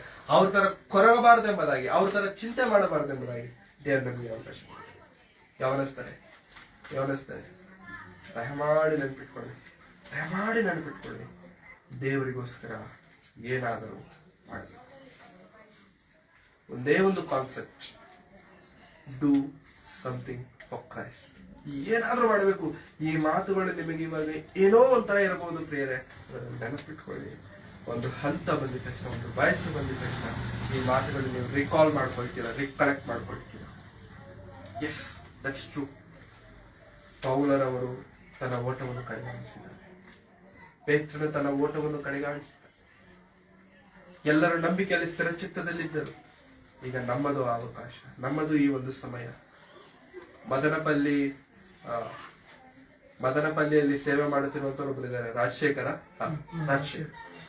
ಮದನಪಲ್ಲಿ ರಾಜಶೇಖರ್ ಸೇವಕ. ವಯಸ್ಸು ಎಷ್ಟು ಗೊತ್ತಾ ಪ್ರಿಯರೇ? 70ಕ್ಕಿಂತ ಹೆಚ್ಚಿರುತ್ತೆ. 80 ವಯಸ್ಸು 80. ಆ ಸೇವಕ ಮಾಡುವಂತ ಕೆಲಸ ಏನು ಗೊತ್ತಾ? ಎಲ್ಲಿ ಸೇವೆ ಇದ್ರೆ ಅಲ್ಲಿ ಎದ್ದೋಗ್ತಾನೆ. ಒಬ್ರೆ, ಮತ್ತೆ ಜೊತೆಲಿ ಯಾರು ಇರಲ್ಲ, ಒಬ್ರೆ. ಎಲ್ಲಿ ಸೇವೆ ಇದ್ರೆ, ಎಲ್ಲಿ ಮೀಟಿಂಗ್ ಇದ್ರೆ, ಎಲ್ಲಿ ವಾಕ್ಯ ಹೇಳುವಂತ ಅವಕಾಶ ಇದ್ರೆ ಅಲ್ಲಿಗೆ ಎದ್ದೋಗ್ತಾರೆ. 80 ವರ್ಷದಲ್ಲಿ ಏನ್ ಹೋಗ್ಬೇಕನ್ನೋ ಅವಶ್ಯಕತೆ ಏನಿದೆ? ಮಂಡಿ ನೋವಿಲ್ವಾ? ಸೊಂಟ ನೋವಿಲ್ವಾ? ಶುಗರ್ ಇಲ್ವಾ? BP ಇಲ್ವಾ? ಯಾಕೆ ಹೋಗ್ಬೇಕು? ದೇವರ ಸೇವೆಯಲ್ಲಿರುವಂತ ಆಸೆ. ನಿಜವಾಗ್ಲೂ ಪ್ರಿಯರೇ, ಮುಖ್ಯವಾಗಿ ಯವನಸ್ತಾರೆ, ನೆನಪಿಟ್ಕೊಳ್ಳಿ. ದೇವರ ಸೇವೆಗಾಗಿ, ದೇವರ ಕೆಲಸಕ್ಕಾಗಿ ನಿಮ್ಮನ್ನು ನೀವು ಅರ್ಪಿಸಿಕೊಂಡರೆ, ನಿಮಗೆ ಬರುವಂತ ಆಲೋಚನೆ ಯಾವ ಚಿಕ್ಕ ಆಲೋಚನೆ ಆಗಿರಬಹುದು, ಅದನ್ನ ದೇವರ ಸೇವೆಯಲ್ಲಿ ಇಡಿ. ಫಸ್ಟ್ ದೇವರ ಮುಂದೆ ಇಟ್ಟು ಪ್ರಾರ್ಥನೆ ಮಾಡಿ, ದೇವರೇ ಇಂಥ ಆಲೋಚನೆ ನನಗೆ ಕೊಟ್ಟಿದ್ಯಾ, ನನಗೆ ವಂದನೆಗಳು. ನೀನು ನನ್ನಿಂದ ಏನ್ ಮಾಡಬೇಕು ಅಂತ ಅನ್ಕೊಂಡಿದ್ದೆ. ಪ್ರಾರ್ಥನೆ ಮಾಡಿ. ಯವನಸ್ಥರು ಪ್ರಾರಂಭದಿಂದ ದೇವರಿಗೋಸ್ಕರ ನಿಲ್ಲುವುದಾದರೆ, ಐ ಬೆಟ್ ಯು ನಮ್ಮ ಜೀವನ ಬದಲಾಗಿದೆ, ನಮ್ಮ ಕುಟುಂಬ ಬದಲಾಗಿದೆ, ನಮ್ಮ ಪರಿಸ್ಥಿತಿಗಳು ಬದಲಾಗಿದೆ. ಒಂದೇ ಒಂದು ಮೋಟಿವ್. ಇಲ್ಲಿದ್ದಾಗ ಮಾತ್ರ ಇದ್ಕೊಂಡು ಹೊರಗಡೆ ಹೋಗಿದ ತಕ್ಷಣ ಎಲ್ಲಾ ಮರೆತು ಬದುಕೋದು ವೇಸ್ಟ್. ದೊಡ್ಡವರಿಗೂ ಚಿಕ್ಕವರು. ಇಲ್ಲಿದ್ದವರು ಇದ್ದಷ್ಟೊತ್ತು ಮಾತ್ರ ಮಾಡೋಣ ಮಾಡೋಣ ಮಾಡೋಣ. ಆ ಒಳಗಡೆ ಹೆಂಗಿರುತ್ತೆ ಗೊತ್ತಾ ಪ್ರಿಯರೇ? ಮಾಡ್ಬೇಕು ಮಾಡ್ಬೇಕು ಮಾಡ್ಬೇಕು. ಹೊರಗೆ ಹೋಗಿದ ತಕ್ಷಣ ಗಾಳಿ ತಣ್ಣಗೆ ಬರ್ತಿದೆ, ಎಲ್ಲ ತಣ್ಣಗಾಗುತ್ತೆ. ಆತರ ಇದ್ರೆ ವೇಸ್ಟ್ ಪ್ರಿಯರೇ, ಆತರ ಇದ್ರೆ ವೇಸ್ಟ್. ಯಾವತ್ತೂ ನೆನಪಿಟ್ಕೊಳ್ಳಿ, ಯಾವತ್ತಿಗೂ ನೆನಪಿಟ್ಕೊಳ್ಳಿ. ಉದಾಹರಣೆ, ಬೆಂಕಿ ಜೊತೆಗೆ ಕೆಂಡ ಇದ್ರೇನೆ ಕೆಂಡದಲ್ಲಿ ಬೆಂಕಿ ಇರುತ್ತೆ. ಇದ್ಲು ಅಂತಾರಲ್ಲ, ಐರನ್ ಮಾಡಕ್ಕೆ ಯೂಸ್ ಮಾಡ್ತಾರಲ್ಲ, ಬೆಂಕಿ ಎಲ್ಲ ಆರೋದ ಮೇಲೆ ಬರುತ್ತಲ್ಲ, ತೆಲುಗಲ್ಲ ಬೊಗ್ಗ ಅಂತಾರೆ, ಕನ್ನಡದಲ್ಲಿ ಇದ್ಲು ಅಂತಾರೆ, ಹೌದಲ್ಲ? ಕಪ್ಪಗಿರುತ್ತಲ್ಲ ಇದ್ಲು, ಕರೆಕ್ಟಾ? ಆ ಇದ್ಲು ಸೈಡ್ಗೆ ಇಟ್ಬಿಟ್ವಿ ಅಂತ ಬೇಡಿ, ಸೈಡ್ಗೆ ಒಂದೇ ಒಂದು ಇದ್ಲು ತೆಗೆದ್ಬಿಟ್ಟು ಸೈಡ್ಗೆ ಇಟ್ಬಿಟ್ವಿ. ಒಂದ್ 2 ಅವರ್ ಆದ್ಮೇಲೆ ತಣ್ಣಗಾಗ್ತಿರುತ್ತೆ, ಬಿಸಿ ಇರಲ್ಲ ಅದ್ರಲ್ಲಿ. ಅದೇ ಇದನ್ನ ಮತ್ತೆ ಬೆಂಕಿಯಲ್ಲಿ ತಂದು ಹಾಕಿ ಏನಾಗುತ್ತೆ? ಮತ್ತೆ ಬೆಂಕಿ ಉರಿಯುತ್ತೆ ಅದರಲ್ಲಿ. ಅದರಲ್ಲಿ ಬೆಂಕಿ ಆರೋದಂತ ಬೆಂಕಿ ಮತ್ತೆ ಏನಾಗುತ್ತೆ? ರೀಇಗ್ನೈಟ್ ಆಗುತ್ತೆ. ದೇವರ ಸೇವೆಯಲ್ಲೂ ಕೂಡ ನಾವು ಹೇಗಿರಬೇಕು ಗೊತ್ತಾ ಪ್ರಿಯರೇ? ದೇವರ ಕೆಲಸ ಒಂದು ಕಡೆ ನಡೀತಿದೆ ಅಂತಂದ್ರೆ ಓಡೋಗ್ಬೇಕದ್ರಲ್ಲಿ, ಆ ಬೆಂಕಿಲಿ ಹೋಗಿ ಬಿಟ್ಬಿಡ್ಬೇಕು. ಯಾಕೆ ಗೊತ್ತಾ? ಆರೋಗ್ಯ ಇರೋದಕ್ಕೆ. ಸೈಡ್ ಯಾವತ್ತಿಗೂ ಸೈಡಲ್ಲಿ ಐತಿ ಆರೋಗ್ಬಿಡ್ತೇವೆ ಪ್ರಿಯರೇ. ದೇವ್ರ ಸೇವೆಯಿಂದ ದೂರ ಆಗ್ಬಿಡ್ತೇವೆ ಪ್ರಿಯರೇ. ದೇವ್ರ ಕೆಲಸ ಒಂದ್ ಕಡೆ ನಡೀತಿದ್ಯಾ, ಓಡೋದ್ರಲ್ಲಿ ಬಿಡೋಗ್ಬಿಡಿ. ಯಾವುದೋ ಒಂದು ಕೆಲಸ, ಬಾತ್ರೂಮ್ ತೊಳೆಯೋ ಕೆಲಸ, ಬಾಟ್ಲುಗಳ ಎತ್ತ ಕೆಲಸ, ಕಸ ಎತ್ತ ಕೆಲಸ, ಪೇಪರ್ ಎತ್ತ ಕೆಲಸ ಬಿಡ್ಬೇಕಷ್ಟೇ. ಬೆಂಕಿಲಿ ಇರ್ಬೇಕು ನಾನು ಅಲ್ಲಿ ಅಷ್ಟೇ. ಯಾಕೆಂತಂದ್ರೆ ಅದೇನಾಗಿದೆ? ದೇವ್ರ ಕೆಲಸ ಅಷ್ಟೇ. ಇದೇನಾಗಿದೆ ಗೊತ್ತಾ? ಓಟ. ಈ ಓಟದಲ್ಲಿ ಓಡಬೇಕಾಗಿರುವಂತ ನಾವು ಓಡೋದಕ್ಕಾಗ್ತಿಲ್ವಾ? ನಡೆಯೋಣ. ನಡೆಯೋದಕ್ಕೂ ನಮ್ಮಿಂದ ಆಗ್ತಿಲ್ವಾ? ಏನ್ ಮಾಡೋಣ? ಹೋಗೋಣ. ಒಟ್ನಲ್ಲಿ ಏನ್ ಮಾಡಬಾರ್ದು ನಾವು? ನಿಲ್ಲಬಾರ್ದು. Never ever get disappointed. ದೇವರ ಕೆಲಸದಲ್ಲಿ, ದೇವರ ಸೇವೆಯಲ್ಲಿ ಯಾವತ್ತಿಗೂ ಕೂಡ ಡಿಸಪಾಯಿಂಟ್ ಆಗೋದು. ನೆವರ್. ಡಿಸಪಾಯಿಂಟ್ ಎನ್ನುವಂಥದ್ದು ಯಾವತ್ತಿಗೂ ಕೂಡ ಪ್ರಿಯರೇ ಸೈತಾನನು ನಮ್ಮ ಜೀವನದಲ್ಲಿ ತರುವಂತ ದೊಡ್ಡ ಫುಲ್ ಸ್ಟಾಪ್. ಅಂದ್ರೆ ಏನ್ ಹೇಳಿ? ಆ ದೊಡ್ಡ ಪ್ಯಾರ ಆಗ್ಲಿ, ದೊಡ್ಡ ಸ್ಟ್ಯಾನ್ಸ ಏನಾದ್ರೆ ನಾವು ಬರ್ತಿದ್ದೀವಲ್ಲ, ಎಲ್ಲದಕ್ಕೂ ಫುಲ್ ಸ್ಟಾಪ್ ಇಟ್ವಿ ಅಂತ ಅಂದ್ಕೊಳ್ಳಿ, ಮುಗಿದೋಯ್ತಿಲ್ಲ, ಮುಂದಕ್ಕೆ ಹೋಗಂಗಿಲ್ಲ. ಸೈತಾನಲ್ಲಿರುವಂತ ಫುಲ್ ಸ್ಟಾಪ್ ಡಿಸಪಾಯಿಂಟ್ಮೆಂಟ್ ನಮ್ಮಲ್ಲಿ ಶುರುವಾಯಿತು ಅಂತಂದ್ರೆ ಯಾವ ಕೆಲಸ ನಾವು ಮುಂದಕ್ಕೆ ಮಾಡಲ್ಲ. ದೇವರ ಸೇವೆಯಲ್ಲಿ, ದೇವರ ಕೆಲಸದಲ್ಲಿ ಯಾವತ್ತೂ ಡಿಸಪಾಯಿಂಟ್ಮೆಂಟ್ ಆಗಬೇಡಿ. ಯಾವತ್ತಿಗೂ ಡಿಸಪಾಯಿಂಟ್ ಆಗಲೇಬೇಡಿ, ಆಗ್ಬಾರ್ದು. ತುಂಬಾ ಜನ ಹೇಳ್ತಾರಲ್ಲ, ನನ್ನ ಅನುಭವದಿಂದ ಹೇಳ್ತಿರುವಂತ ಮಾತಿದು ಅಂತ. ತುಂಬಾ ಜನ ಹೇಳ್ತಾರೆ, ಇದು ನನ್ನ ಅನುಭವದಿಂದ ಹೇಳ್ತಿರೋ ಆ ಮಾತು ಹೇಳೋದಕ್ಕೆ ನಾನು ಯೋಗ್ಯನಲ್ಲ. ಆದರೆ ಅನುಭವದ ಮಾತು. ಯಾವತ್ತಿಗೂ ದೇವರ ಸೇವೆಯಲ್ಲಿ, ದೇವರ ಕೆಲಸದಲ್ಲಿ ಡಿಸಪಾಯಿಂಟ್ ಆಗಬೇಡಿ. ದೇವ್ರ ಕೆಲಸ ಸಿಗ್ತಿದ್ಯಾ? ಹೋಗಿ ಮಾಡಿ. ಆ ಪಾಸ್ಟರ್ ಮೋಸ ಮಾಡಿದಾರ? ಮಾಡಿ. ಈ ಪಾಸ್ಟರ್ ಹಂಗ್ ಮಾಡಿದಾರ? ಮಾಡಿ. ನನಗೆ ಪಾಸ್ಟರ್ ಜೊತೆಗೆ ಸಂಬಂಧ ಇಲ್ಲ. ಅವ್ನು ಯಾರೇ ಪಾಸ್ಟರ್ ಆಗಿರ್ಲಿ, ಎಂತ ದೊಡ್ಡ ಪಾಸ್ಟರ್ ಆಗಿರ್ಲಿ, ಚಿಕ್ಕ ಪಾಸ್ಟರ್ ಆಗಿರ್ಲಿ, ನನಗೆ ಒಂದೇ ಒಂದಕ್ಕೆ ಸಂಬಂಧ. ಏನದು? ದೇವ್ರ ಕೆಲಸ. ನನಗೆ ಕೆಲಸ ಕೂಲಿಬೇಕು ಸರ್, ನನಗೆ ಕೂಲಿಬೇಕು. ಯಾವ ಓನರ್ ಆದ್ರೆ ನನಗೇನು, ಯಾರ ಮನೆ ಆದ್ರೆ ನನಗೇನು, ಯಾರ ಮಣ್ಣಾದ್ರೆ ನನಗೇನು, ಯಾರ ಕಲ್ಲಾದ್ರೆ ನನಗೇನು, ಯಾರ ಸಿಮೆಂಟ್ ಆದ್ರೆ ನನಗೇನು. ನನಗೆ ಕೆಲಸ ಬೇಕು, ಕೆಲ್ಸಕ್ಕೆ ಹೋಗ್ತಿದ್ದೀನಿ ಅಷ್ಟೇ. ನನಗೆ ಸೇವೆ ಬೇಕು. ಯಾವತ್ತೂ ಡಿಸಪಾಯಿಂಟ್ ಆಗ್ಬಿಡಿ. ನೆವರ್ ಎವರ್ ಗೆಟ್ ಡಿಸಪಾಯಿಂಟ್ ಆದ್ವಾ? ದೊಡ್ಡ ಫುಲ್ ಸ್ಟಾಪ್ ಸೈತಾನನ ಇಟ್ಬಿಡ್ತಾನೆ. ಆ ಫುಲ್ ಸ್ಟಾಪ್ ಹೇಗಾಗುತ್ತೆ ಗೊತ್ತಾ? ದೊಡ್ಡ ವಾಲ್ ಆಗುತ್ತೆ, ಗೋಡೆ ಆಗುತ್ತೆ. ಆ ಗೋಡೆಯಲ್ಲಿ ಏನಾಗುತ್ತೆ ಅಂತಂದ್ರೆ, ನಮ್ಮ ಮುಂದೆ ಹೇಗೋಗ್ಬೇಕು ನಮ್ಗೆ ಗೊತ್ತಾಗಲ್ಲ, ಹಾಗಾಗಿ ಯಾವತ್ತೂ ನಿಲ್ಬೇಡಿ, ನಿಲ್ಲುವುದಕ್ಕೆ ಹೋಗಬೇಡಿ. ದೇವರ ಸೇವೆ ನಿಮಗೆ ಸಿಗ್ತಿದ್ಯಾ?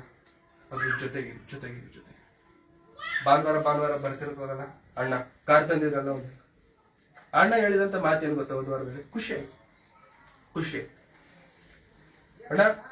ಚಿಕ್ಕ ವಯಸ್ಸಲ್ಲಿ ನೋಡ್ತಿದ್ದೆ ನಾನು. ಚಿಕ್ಕ ವಯಸ್ಸಲ್ಲಿ ಅಂದ್ರೆ ನಾನು 2-3 ಕ್ಲಾಸ್ ಓದ್ಬೇಕಾದ್ರೆ ನಮ್ಮ ಊರಲ್ಲಿ ಚರ್ಚ್ಗೆ ಹೋಗ್ತಿದ್ದೆ. ಅಲ್ಲಿ ಇತ್ತಣ ಈ ತರ ನಂಗೆ ತುಂಬಾ ಇಷ್ಟ ಆಯ್ತು. ಅಂದ್ರೆ ಹಾಡಾಡೋದು, ಯಾರಿಗಂದ್ರೆ ಅವ್ರಿಗೆ ಅವಕಾಶ ಕೊಡ್ತಿದ್ರು. ದೇವ್ರಿಗೋಸ್ಕರ ಆ ತರ ಮಾಡೋಣ, ಈ ತರ ಮಾಡೋಣ ಅಂತ ಯೋಚನೆ ಮಾಡ್ತಿದ್ವಿ. ಇವಾಗ ನಾವು ಇಲ್ಲಿಗೆ ಬರೋದಕ್ಕಿಂತ ಮೊದಲು ಬೇರೆ ಚರ್ಚ್ಗೆ ಹೋಗ್ತಿದ್ವಿ. ಅಲ್ಲಿ ಹೆಂಗಂತಂದ್ರೆ ಇಂಥವ್ರೇ ಹಾಡಾಡ್ಬೇಕು, ಬೇರೆಯವ್ರು ಹಾಡಾಡಂಗಿಲ್ಲ. ಇಂಥವ್ರೇ ಹೇಳಬೇಕು, ಬೇರೆಯವ್ರು ಹೇಳಂಗಿಲ್ಲ. ಇದು ರೂಲ್. ಯಾರವ್ರು ಅಂತಂದ್ರೆ ಅದು ದೊಡ್ಡವರು ಡಿಸೈಡ್ ಮಾಡ್ತಾರೆ. ಅವರೇ ಹಾಡ್ಬೇಕು, ಅವರೇ ಹೇಳಬೇಕು. ಹಣ ಇಲ್ಲಿ ನಂಗೆ ತುಂಬಾ ಇಷ್ಟ ಆಯ್ತು. ಅದಕ್ಕೆ ಮೊನ್ನೆ ಹಾಡಿದ್ರ ಬೇರೆ. ಇದು ಚಿಕ್ಕದೇ ಆಗಿರ್ಬೋದು, ದೊಡ್ಡದಂತ ನಾನು ಹೇಳ್ತಿಲ್ಲ. ಇದೇನೋ ದೊಡ್ಡ ಇದು ನಮ್ಮ ಹತ್ರ ಬೇರೆಯವ್ರ ಹತ್ರ ಇಲ್ಲ, ಚಿಕ್ಕದೇ. ಬಟ್ ಈ ಚಿಕ್ಕದರಲ್ಲಿ ದೇವರು ಕೊಟ್ಟಿರುವಂತ ಈ ಚಿಕ್ಕ ಕೆಲಸದಲ್ಲಿ we have to grab our opportunity. ಬೇಜಾರಾಗುತ್ತೆ ಇವರೆಲ್ಲ ನೋಡಿದ್ರೆ, ಬೇಜಾರಾಗುತ್ತೆ. ಫಸ್ಟ್ ಸ್ಪೆಷಲ್ ಸಾಂಗ್ ಆಡ್ತಿದ್ವಿ, ಇವರೆಲ್ಲ ಇವಾಗ ಆಡಲ್ಲ. ಫಸ್ಟ್ ಏನೇನೋ ಮಾಡ್ತಿದ್ರು, ಈಗ ಮಾಡಲ್ಲ. ದೇವ್ರಿಗೋಸ್ಕರ ಮಾಡಬೇಕಿತ್ತು, ಹಾಡ್ಬೇಕು. ಹಾಡಕ್ಕಾಗತ್ತಾ? ಹಾಡಿ. ಬೀಳಕ್ಕಾಗುತ್ತೆ ದೇವ್ರಿಗೋಸ್ಕರ? ಬೀಳ್. ಮಣ್ಣು ಉದುರಿಸ್ಕೊಂಡು ಎದ್ದೊಳಕ್ಕಾಗುತ್ತೆ ದೇವ್ರಿಗೋಸ್ಕರ? ಉದುರಿಸ್ಕೊಂಡು ಎದ್ದ. ಏನ್ ಮಾಡಕ್ಕಾಗುತ್ತೆ? ಮಾಡಿ ದೇವ್ರ ಸೇವೆಯಲ್ಲಿರಬೇಕು. ಆ ಬೆಂಕಿ ಜೊತೆಗಿರಬೇಕು, ಓಟದಲ್ಲಿರಬೇಕು. ನಿಜವಾಗ್ಲು ದೇವ್ರ ಕೆಲಸ, ದೇವ್ರ ಸೇವೆ ಅದ್ಭುತವಾಗಿರುತ್ತೆ. ಬಹಳ ಅದ್ಭುತವಾಗಿರುತ್ತೆ. ಶುರು ಮಾಡಿ ಬಹಳ ಅದ್ಭುತವಾಗಿರುತ್ತೆ. ಆ ಕೆಲಸದಿಂದ ಆಗಿರ್ಬೇಕಷ್ಟೆ. ಎಷ್ಟು ಸುಂದರವಾಗಿರುತ್ತೆ ಅಂತಂದ್ರೆ, ಇವಾಗಿಂದ ನೀವು ಶುರು ಮಾಡಿದ್ರ ಒಂದ್ 5-6 ವರ್ಷ ಬಿಟ್ಕೊಂಡು ಆ ಮೆಮೊರೀಸ್ ಒಂದ್ಸತಿ ರಿಕಲೆಕ್ಟ್ ಮಾಡ್ಕೊಳ್ತಾ ಇರಿ. ಬಹಳ ಚೆನ್ನಾಗಿರುತ್ತೆ. ಅದು ಕೇವಲ ಮಾತಿನಿಂದ ಹೇಳುವಂಥದ್ದಲ್ಲ, ಅನುಭವಿಸಬೇಕಾಗುತ್ತೆ. ಅದು ದೇವರ ಸೇವೆ. ಜೇಮ್ಸ್ ಗೊತ್ತಲ್ಲ, ತೆಲುಗು ಅಲ್ಲಿ ಜೇಮ್ಸ್, ಡಿಸೈರ್ ಆಫ್ ಫೇಸ್ಬುಕ್ ಅಲ್ಲಿ ಒಂದು ರೀಲ್ ನೋಡ್ತೀವಿ. 3 ದಿನ ಮೀಟಿಂಗ್ ಇದ್ರೆ, 3 ದಿನ ಎಲ್ಲಾದ್ರೂ ಮೀಟಿಂಗ್ ಇದ್ರೆ, ಆ 3 ದಿನ ಅವ್ರ ಜೊತೆಗೆ ಹೋದವ್ರಿಗೆ ಜ್ವರ ಬರುತ್ತೆ. 3ನೇ ದಿನಕ್ಕೆ 4ನೇ ದಿನಕ್ಕೆ. ಯಾಕಂತಂದ್ರೆ ಟೈಮಿಂಗ್ ಇರಲ್ಲ ಮಲಗಕ್ಕೆ. ಯಾವತ್ತಾದ್ರೂ ನೋಡಿ, ಪಾಸ್ಟರ್ಗಳು ಯಾರಾದ್ರೂ ದೇವ ಸೇವಕರು ಎಲ್ಲಾದ್ರೂ ಮೀಟಿಂಗ್ ಬಂದಿದ್ದಾರೆ ಅಂತಂದ್ರೆ 12 ಗಂಟೆ 1 ಗಂಟೆ ಕಡಿಮೆ ಅವ್ರು ಮಲಗಲ್ಲ. ಅಂದ್ರೆ ಮಲಗೋದ್ರವರೆಗೂ ಬೇಡ, ಮನೆಗೆ ಹೋಗಲ್ಲ ಅವರು. 12 ಗಂಟೆ 1 ಗಂಟೆ ಕಡಿಮೆ ಅವ್ರ ರೂಮ್ಗೆ ಹೋಗಿರಲ್ಲ. ಅವ್ರು ಮಲಗೋಷ್ಟರಲ್ಲಿ 3 ಗಂಟೆ ಆಗುತ್ತೆ. ಮತ್ತೆ ಬೆಳಿಗ್ಗೆ ಎದ್ದೇಳ್ತಾರೆ, ಮತ್ತೆ ಬೆಳಿಗ್ಗೆ ಕ್ಲಾಸ್ ನೋಡ್ತಾರೆ, ಮತ್ತೆ ಮಧ್ಯಾಹ್ನ ಕ್ಲಾಸ್ ಇರುತ್ತೆ, ಸಂಜೆ ಮತ್ತೆ ಮೇನ್ ಮೀಟಿಂಗ್ ಇರುತ್ತೆ. ಇಷ್ಟೆಲ್ಲ ನೋಡ್ಕೊಂಡು ಹೋಗೋಷ್ಟರಲ್ಲಿ 4ನೇ ದಿನಕ್ಕೆ ಸೇವಕರ ಜೊತೆಗಿರೋರಿಗೆ ಜ್ವರ ಬಂದ್ಬಿಟ್ಟಿರುತ್ತೆ. ಯಾಕಂತಂದ್ರೆ ಸರಿಯಾಗಿ ನಿದ್ದೆ ಇರಲ್ಲ 1, ಊಟ ಇರಲ್ಲ 2, ಸರಿಯಾದಂತ ವಸತಿಗಳು, ಜ್ವರ ಕಿತ್ಕೊಂಡು ಬರುತ್ತೆ. ಆದ್ರೆ ಸೇವಕರು ಪ್ರಿಯರೇ, ಸೇವಕರು ಅವರೇ ಅಂತಲ್ಲ, ಜೇಮ್ಸ್ ಅವರೇ ಅಂತಲ್ಲ, ಜಸ್ಟ್ ಉದಾಹರಣೆ ನಾನು ಹೇಳ್ತಿರೋದು. ಅನೇಕ ಸೇವಕರಿದ್ದಾರೆ ಪ್ರಿಯರೇ. ತಿಂಗಳಲ್ಲಿ 30 ದಿನ ಇದ್ದಾರೆ, 31 ದಿನ ಇದ್ದಾರೆ, 31 ದಿನಾನು ಮನೆ ಬಿಟ್ಟಿರ್ತಾರೆ. ಮನೇಲಿ ಇರಲ್ಲ ಅವರು. ಎಲ್ಲಿರ್ತೀರ? ಇವತ್ತು ಈ ಊರಲ್ಲಿ ಇದ್ದೀನಿ, 2 ದಿನ ಆದ್ಮೇಲೆ ಆ ಊರಲ್ಲಿ ಇರ್ತೇನೆ, 3 ದಿನ ಆದ್ಮೇಲೆ ಇನ್ನೊಂದು ಊರಲ್ಲಿ ಇರ್ತೇನೆ. ಶೆಡ್ಯೂಲ್, ಕೆಲಸ, ಪ್ರಯಾಣ, ಸುಸ್ತಾದ್ರೂ ಪ್ರಯಾಣ, ಆಗ್ತಿಲ್ಲ ಅಂತಂದ್ರೂ ಪ್ರಯಾಣ, ನಿದ್ದೆ ಇಲ್ಲ ಪ್ರಯಾಣ, ಊಟ ಸೆಟ್ ಆಗಲ್ಲ ಪ್ರಯಾಣ. ಈ ಊರ್ ಬಿಟ್ಟು ಬೇರೆ ಊರು ಹೋದ್ವಿ, ಊಟ ಸೆಟ್ ಆಗುತ್ತೆ ನಮ್ಗೆ? ಸೆಟ್ ಆಗಲ್ಲ. ಊಟ ತಿನ್ನಕ್ಕಾಗಲ್ಲ, ಊಟ ಸೆಟ್ ಆಗಲ್ಲ, ಪ್ರಯಾಣ. ಆರೋಗ್ಯ ಸರಿ ಇಲ್ಲ, ಜ್ವರ ಬರ್ತಿದೆ, ಗಂಟು ಕೆಟ್ಟದೆ, ಪ್ರಯಾಣ. ಅಷ್ಟೇ. ದೇವರ ಸೇವೆಯಲ್ಲಿ, ಆ ಓಟದಲ್ಲಿ ಇರಬೇಕು ಅಷ್ಟೇ. ಆ ನಿರ್ಣಯ ನಾವು ತೆಗೆದುಕೊಂಡ್ವಿ ಅಂತಂದ್ರೆ ಪ್ರಿಯರೇ, ಹೇಳ್ತಿದ್ದೀವಿ, ದೇವರು ನಮ್ಮ ಉನ್ನತವಾದಂತ ಸ್ಥಾನಕ್ಕೆ ಕರೆದೊಯ್ಯುವಂತ. ತಡವಾಗಬಹುದು, ಆದರೆ ಇದು ಮಾತ್ರ ಖಂಡಿತ ಖಚಿತ. ಹಾಗಾಗಿ ನಮ್ಮ ದೇವರು ನಮಗೆ ಕೊಟ್ಟಂತ ಈ ಸೇವೆ, ದೇವರು ನಮಗೆ ಕೊಟ್ಟಂತ ಈ ಕೆಲಸ, ಈ ಸಭೆ ದೇವರಿಗೋಸ್ಕರ ಉದ್ಧಾರ, ದೇವರಿಗೋಸ್ಕರ ಬೆಳೆಬೇಕು, ದೇವರಿಗೋಸ್ಕರ ನಿಲ್ಲಬೇಕು. ಇದೇ ದೇವರ ಆಸೆ, ದೇವರ ಸಂಕಲ್ಪ.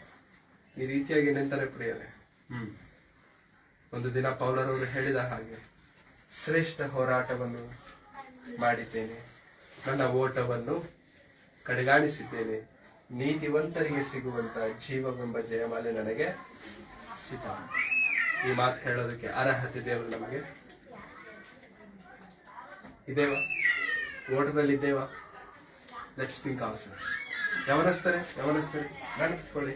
ಇವತ್ತು ರಾತ್ರಿ ಪ್ರಾರ್ಥನೆ ಮಾಡಬೇಕಾದ್ರೆ ನಿಮ್ಮ ಪ್ರಾರ್ಥನೆ ಹೇಗಿರಬೇಕಂತಂದ್ರೆ, ದೇವರೇ, ನನ್ನಿಂದ ನಿನ್ ಕೆಲಸ ಇಲ್ಲ, ನನ್ನಿಂದ ಏನ್ ಮಾಡಬೇಕು ಅಂತ ಅನ್ಕೊಂಡು, ನಾನು ಹೇಗಿರಬೇಕು ಅಂತ ನೀನು ಅನ್ಕೊಂಡು, ಈ ರೀತಿ ಪ್ರಾರ್ಥನೆ ಮಾಡಿ ಪ್ರಿಯರೇ, ದೇವರ ಮಾರ್ಗಗಳನ್ನು ನಿಮಗೆ ತೋರಿಸ್ತಿರ್ತಾರೆ.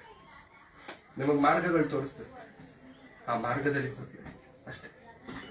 ಡೋಂಟ್ ಥಿಂಕ್ ಹೋಗೋಣ ಬಿಡುವ ಹೋಗ್ಬಿಡಿ. ಯಾಕಂತಂದ್ರೆ ಅದು ದೇವರು ತೋರಿಸಿದಂತ ಈ ದಿನದ ಪ್ರಾರ್ಥನೆ ಹಾಗೇ ಇರಬೇಕು. ದೇವರೇ, ನಿನಗೋಸ್ಕರ ನಾನು ಏನ್ ಮಾಡ, ಯಾಕೆ ನನ್ನನ್ನು ಕರೆದಿದ್ದೆ ಕೇಳಿ ದೇವರನ್ನ. ದೇವರ ಹತ್ರ ಕಣ್ಣುಗಳನ್ನು ಮುಚ್ಚಿ ಪ್ರಾರ್ಥನೆ.